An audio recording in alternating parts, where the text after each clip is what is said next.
Hi friends, ನಮಸ್ತೆ. ನಾನು Rajeshwari. Welcome to our channel simple cook with Raj. ತುಂಬ ಜನ ಇಷ್ಟಪಟ್ಟು ಕೇಳ್ತಾ ಇದ್ದಂತಹ ರೆಸಿಪಿಗಳಲ್ಲಿ ಇದು ಒಂದು. ತೊಂಡೆಕಾಯಿ ಪಲ್ಯ ಅಂತೂ ತುಂಬ ಜನ ರಿಕ್ವೆಸ್ಟ್ ಮಾಡಿದ್ದಾರೆ, ಹೇಗೆ ಮಾಡ್ತೀರಾ ಹೇಳಿ ಅಂತ. ನಾನಿವತ್ತು ನಿಮ್ಮ ಜೊತೆ ಶೇರ್ ಮಾಡ್ಕೊಳ್ತಾ ಇದ್ದೀನಿ. ತುಂಬಾ ರುಚಿಯಾಗಿರುತ್ತೆ. ನೀವು ನಿಮ್ಮ ಮನೇಲಿ ಟ್ರೈ ಮಾಡಿ ನೋಡಿ ಹೇಗೆ ಬಂತು ಅಂತ ನನಗೆ ಕಮೆಂಟ್ಸ್ ಮುಖಾಂತರ ತಿಳಿಸಿ. ನಾನು ಪ್ರತಿಯೊಂದು ಕಮೆಂಟ್ಸ್ಗೂ ಆನ್ಸರ್ ಮಾಡ್ತೀನಿ. ಅನ್ನ ಸಾಂಬಾರು ಜೊತೆ ಅಂತೂ ಈ ಪಲ್ಯ ತುಂಬಾ ಅದ್ಭುತವಾಗಿರುತ್ತೆ ರುಚಿ. ನೀವು ಟ್ರೈ ಮಾಡದೇ ಇದ್ದರೆ ಖಂಡಿತ ಒಂದು ಸರಿ ಆದರೂ ನೀವು ಟ್ರೈ ಮಾಡಿ ನೋಡಿ.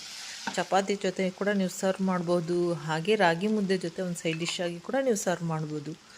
ನೀವು ಈಗಾಗಲೇ ನಮ್ಮ ಚಾನಲ್ನ ಸಬ್ಸ್ಕ್ರೈಬ್ ಮಾಡ್ಕೊಂಡಿದ್ದರೆ ತುಂಬ ಹೃದಯದ ಧನ್ಯವಾದಗಳು. ಸಬ್ಸ್ಕ್ರೈಬ್ ಮಾಡ್ಕೊಳ್ದೇ ಇದ್ದರೆ ಈಗಲೇ ಸಬ್ಸ್ಕ್ರೈಬ್ ಮಾಡ್ಕೊಳ್ಳಿ. ಹಾಗೆ ಪಕ್ಕದಲ್ಲಿರುವಂಥ ನೀವು ಬೆಲ್ಲೈಕನ್ ಪ್ರೆಸ್ ಮಾಡಿದಾಗ ನೋಟಿಫಿಕೇಷನ್ ಮುಖಾಂತರ ನಿಮಗೆ ಪ್ರತಿಯೊಂದು ವಿಡಿಯೋನೂ ತಲುಪುತ್ತೆ. ಈ ವಿಡಿಯೋ ಇಷ್ಟ ಆದರೆ ಲೈಕ್ ಮಾಡೋದು ಮಾತ್ರ ಮರಿಬೇಡಿ. ಹಾಗೆ ನಾನು ಪ್ರತಿಯೊಂದು ವಿಡಿಯೋನೂ ನೋಡಿದ್ದಕ್ಕಾಗಿ ತುಂಬ ಹೃದಯದ ಧನ್ಯವಾದಗಳು. Thank you.